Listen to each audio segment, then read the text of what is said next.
안녕하세요, 여러분. 오늘은 제 인생에서 가장 충격적이었던 일을 들려드리려고 해요.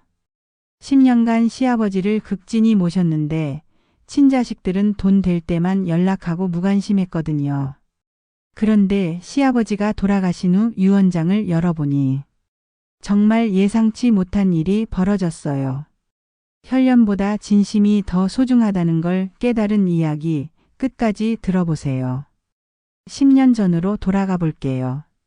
남편 준호와 결혼하면서 시아버님을 처음 뵈었을 때가 생생해요. 아버님, 안녕하세요. 떨리는 목소리로 인사드렸죠. 시아버님은 인자한 미소를 지으며 고생했다, 미정아. 우리 준호가 좋은 사람 만났구나 하시더라고요. 그때는 몰랐어요. 이분과 10년이라는 시간을 함께하게 될 줄은. 시어머니는 제가 결혼하기 3년 전에 돌아가셨어요. 그래서 시아버님은 혼자 계셨죠. 아들 셋이나 있으면서 왜 아버지를 혼자 두는 거지? 처음에는 이해가 안 됐어요. 큰 시숙 민석이는 회사 일이 바쁘다고, 작은 시숙 민우는 사업 때문에 바쁘다고. 그리고 시누이 순이는 시집간 몸이라 어쩔 수 없다고 하더라고요.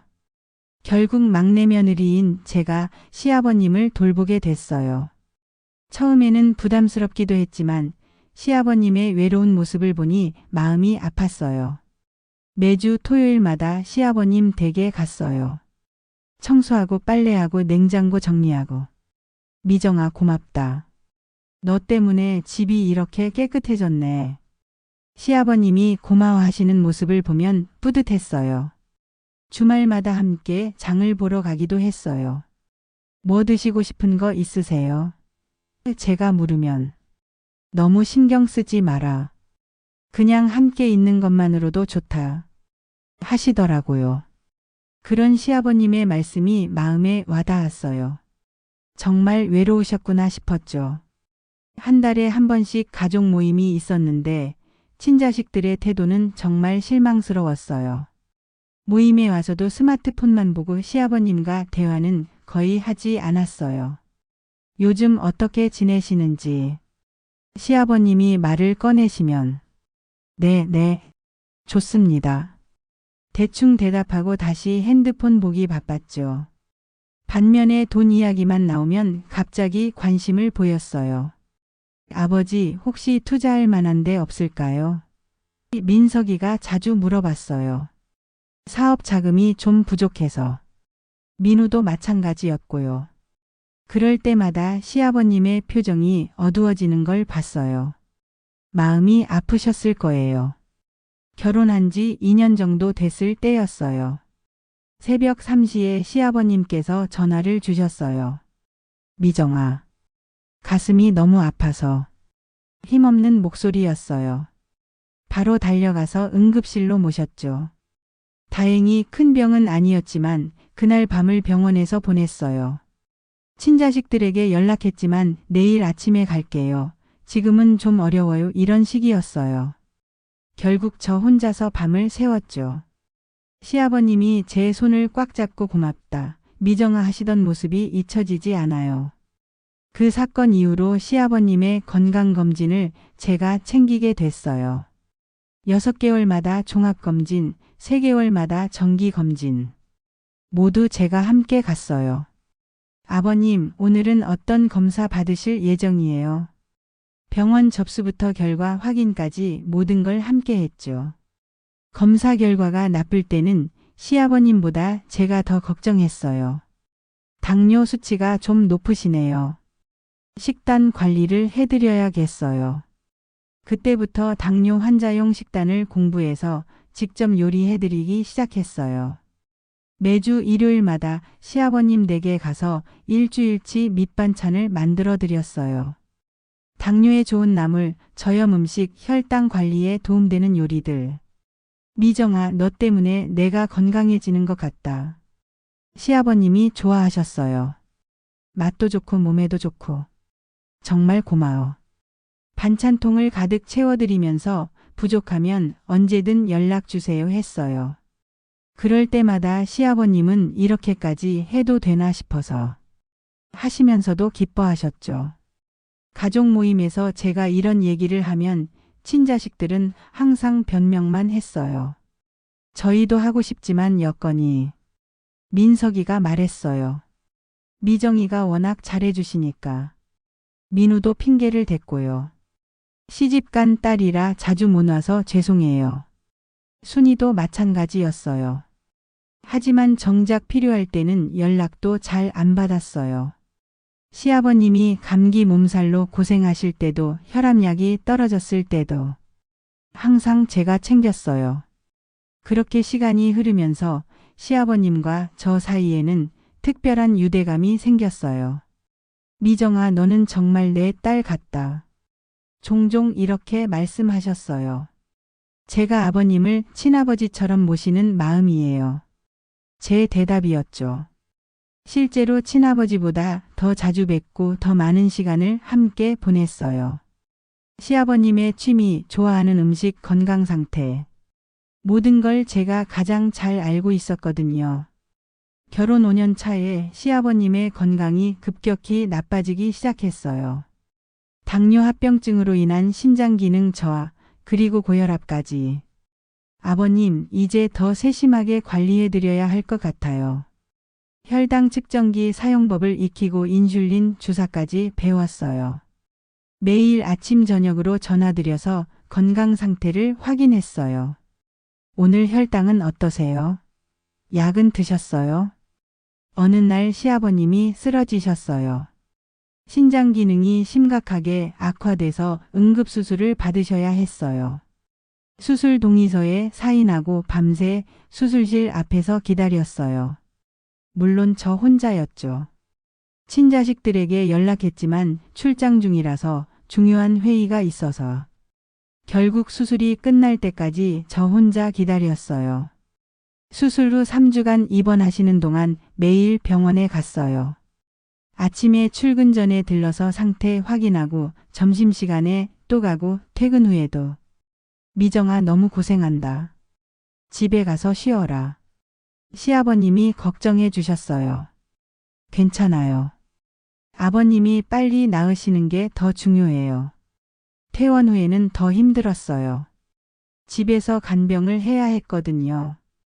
휠체어 이동, 침대에서 화장실까지 부축 식사 도움. 매일 새벽에 가서 아침 준비하고 저녁에도 가서 밤늦게까지 돌봤어요. 남편 준호도 처음에는 너무 무리하는 것 아니야? 걱정했지만 나중에는 이해해 줬어요. 여보, 당신의 마음 알겠어. 나도 도울게. 준호도 주말에는 함께 와서 도와줬어요. 정말 고마웠죠. 가장 힘들었던 건 개인 위생 관리였어요. 기저귀 교체, 침상 목욕 욕창 방지를 위한 체위 변경. 처음에는 어색했지만 점점 익숙해졌어요. 아버님, 깨끗하게 해드릴게요.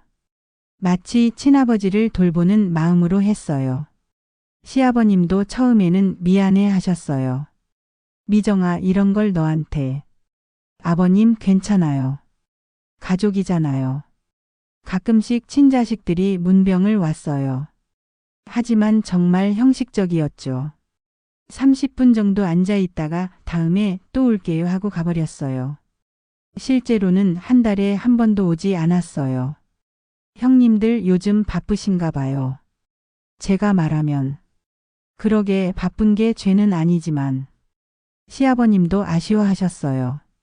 그런 생활이 2년 넘게 계속되면서 저도 지쳤어요.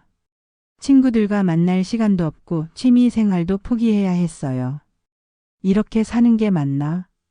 가끔 회의감이 들기도 했어요. 하지만 시아버님의 고맙다, 미정아 한마디에 다시 힘이 났어요. 간병용품, 의료비, 영양제. 생각보다 돈이 많이 들었어요. 친자식들에게 비용 분담을 제안했지만 시원한 답변이 없었어요. 아버지 돈으로 하면 되잖아. 민석이가 차갑게 말했어요. 우리도 각자 살기 바빠서. 민우도 회피했고요. 결국 제 돈으로 웬만한 건 다 해결했어요. 하지만 후회는 없었어요. 시아버님이 마지막 며칠을 보내시던 때 갑자기 친자식들이 자주 나타나기 시작했어요. 아버지 상태가 어때? 병문안을 오긴 했지만 뭔가 달랐어요. 장례식 준비 얘기가 나오자 갑자기 적극적이 됐어요. 장례식은 화려하게 해야 해. 아버지 체면도 있고. 민석이가 말했어요. 조문객들도 많이 올 테니까 준비를 잘해야지. 민우도 거들었어요. 시아버님이 임종하시던 날 저는 손을 꽉 잡고 있었어요. 아버님 괜찮으실 거예요.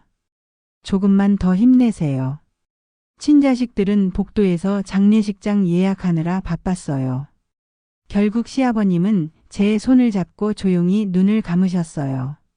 미정아, 고맙다. 마지막 말씀이었어요. 가슴이 찢어지는 것 같았어요. 장례식이 시작되자 친자식들의 연기가 시작됐어요.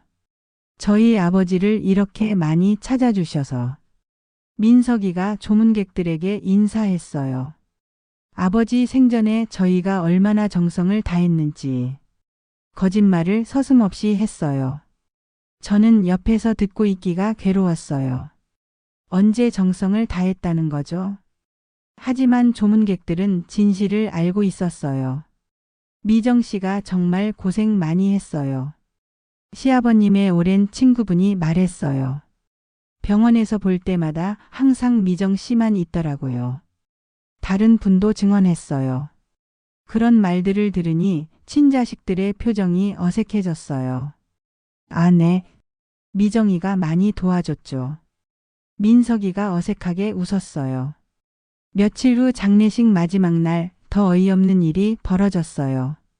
친자식들이 조문객들에게 거짓 이야기를 늘어놓기 시작한 거예요. 저희가 교대로 병원에서 간병했어요. 민우가 거짓말했어요. 특히 제가 새벽 간병을 자주 했죠.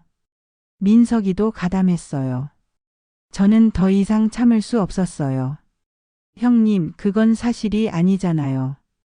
조용히 말했어요. 뭐? 민석이가 당황했어요.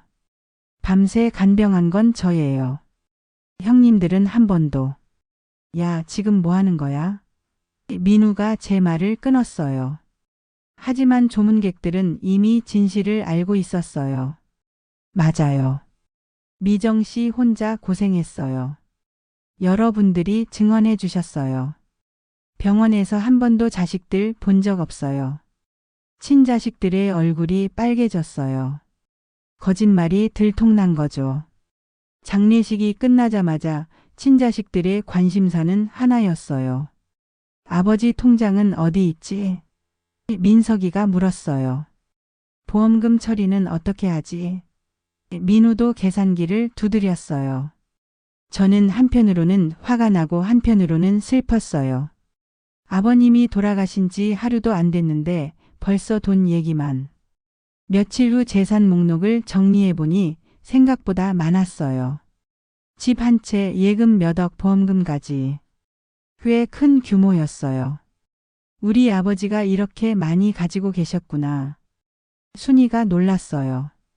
당연히 삼남매가 나눠받는 거지. 민석이가 당연하다는 듯 말했어요. 저는 아무 말도 하지 않았어요. 애초에 기대하지도 않았거든요. 법적으로도 며느리는 상속 순위에 없다는 걸 알고 있었어요. 장례식이 끝나고 일주일 후 시아버님 집을 정리하기로 했어요. 유품도 정리하고 중요한 서류도 찾아보자. 민우가 제안했어요. 저도 함께 갔어요. 10년간 이 집에 드나들면서 정이 많이 들었거든요. 시아버님의 흔적들이 곳곳에 남아 있어서 마음이 아팠어요. 아버지 중요한 서류들은 서재에 있을 거야. 민석이가 말했어요. 서재로 들어가니 정말 정리정돈이 잘 되어 있었어요. 책장을 뒤지고 서랍을 열어보고. 하지만 특별한 건 없었어요. 유언장 같은 건 없나? 순이가 실망했어요. 책장 뒤편에서 작은 금고를 발견했어요. 여기 뭔가 있어. 민석이가 흥분하며 소리쳤어요. 견고해 보이는 디지털 금고였어요. 사자리 비밀번호를 입력해야 열리는. 비밀번호가 뭘까? 모두가 고민에 빠졌어요. 생년월일일까? 민우가 입력해봤지만 틀렸어요. 전화번호 뒤 사자리. 순이도 시도해봤지만 실패했어요. 여러 번호를 시도해봤지만 모두 틀렸어요. 미정이 너 혹시 알아? 민석이가 의심스럽게 물었어요. 사실 저는 알고 있었어요. 몇 달 전 시아버님께서 직접 알려주셨거든요. 미정아, 만약의 경우를 대비해서 이 번호를 기억해둬. 그때 시아버님의 진지한 표정이 떠올랐어요. 512- 시아버님과 시어머님의 결혼기념일이었어요. 어떻게 며느리가 비밀번호까지 알고 있어? 민우가 날카롭게 물었어요. 너무 이상하지 않아? 뭔가 꾸민 거 아니야? 순이도 의심했어요. 그런 시선들이 따가웠지만 저는 담담했어요. 아버님께서 직접 알려주셨어요. 응급 상황에 대비해서. 결국 저는 비밀번호를 입력했어요. 512. 띠링 금고가 열렸어요. 안에는 몇 개의 서류 봉투와 두꺼운 봉인된 서류가 있었어요. 유언장이다. 민석이가 소리쳤어요. 유언장에는 빨간 봉인이 되어 있었고 이런 문구가 적혀 있었어요. 본 유언장은 변호사 입회 하에만 개봉할 수 있음. 법무법인 명함도 함께 들어 있었어요. 며칠 후에 변호사 사무실에서 공식 개봉하자 민우가 제안했어요. 그 며칠 동안 친자식들은 들뜬 기분이었어요. 뭐 당연히 우리가 다 받겠지. 민석이가 자신만만했어요. 법적으로도 그게 맞고. 민우도 동조했어요. 저는 조용히 있었지만 마음 한구석이 무거웠어요. 정말 아무것도 받을 수 없는 걸까? 10년간의 헌신이 아무 의미 없는 걸까? 드디어 그날이 왔어요.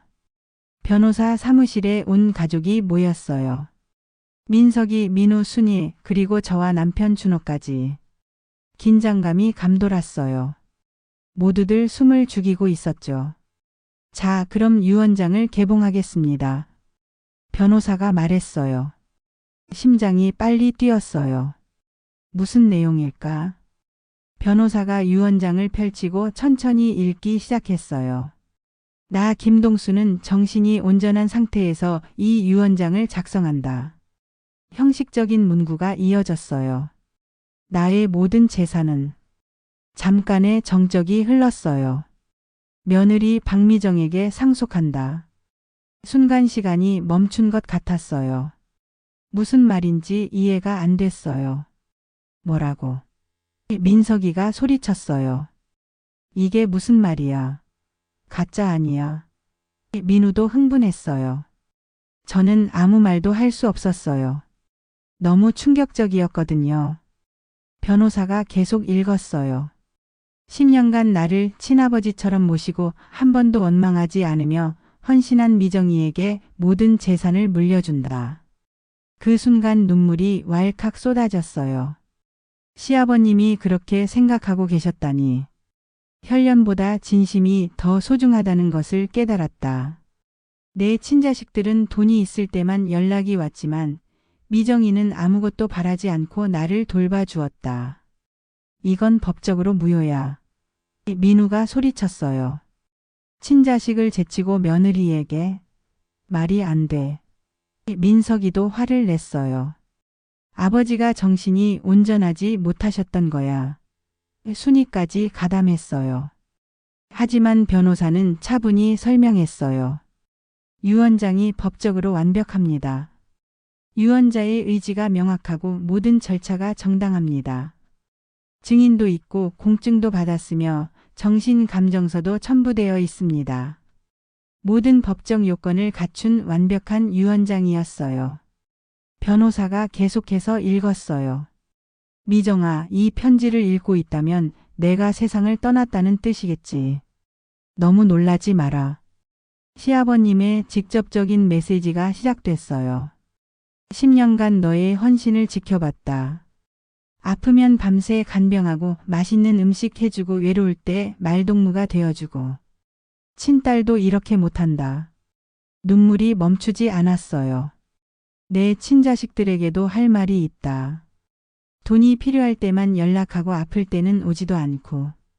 이게 효도인가? 민석이와 민우의 얼굴이 새파랗게 질렸어요. 순이야, 너도 마찬가지다. 시집 갔다고 친정을 소홀히 해도 되는 건 아니다. 미정아, 이 재산으로 행복하게 살아라. 너만이 내게 진정한 가족이었다. 그리고 준우야, 좋은 아내를 둔 걸 감사히 여겨라. 마지막까지 저희 부부를 걱정해 주시는 시아버님의 마음이 느껴졌어요. 유언장 낭독이 끝나자 친자식들이 완전히 폭발했어요. 10년 동안 아버지를 세뇌시킨 거였구나. 민석이가 소리쳤어요. 계산적으로 접근해서 재산을 노린 거지. 민우도 비난했어요. 그런 말들이 가슴에 비수처럼 꽂혔어요. 형님들, 전 그런 마음으로 한 게 아니에요. 저는 차분히 말했어요. 정말 아버님을 사랑해서. 사랑? 웃기지 마. 순이가 끼어들었어요. 처음부터 다 계획한 거잖아. 그때 변호사가 중요한 말을 했어요. 참고로 말씀드리면